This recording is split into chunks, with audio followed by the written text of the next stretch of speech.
Саламатсыздарбы? Мен Жүнүсалиева Айсынай, Кыздар Федерациясынын тең тренеру. Азыркы эң глобалдуу окуялардын бири бул Баткендеги чек ара маселеси болууда.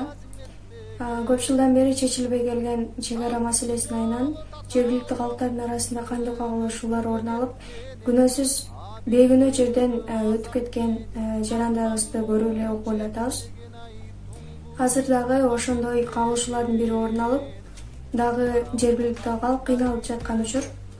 Жаш кеткен жаш ымыркай Элзада деги эле койчу ким эле көп.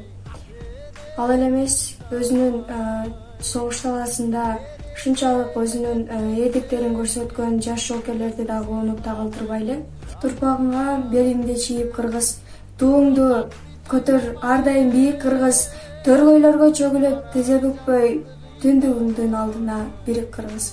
Мекен үчүн жан аябай шейит кеткен жоокерлердин үй бүлөсүнө терең кайгыруу менен көңүл айтабыз. Алар эч качан өлбөйт, алар ар дайым биздин жүрөгүбүздө сакталат.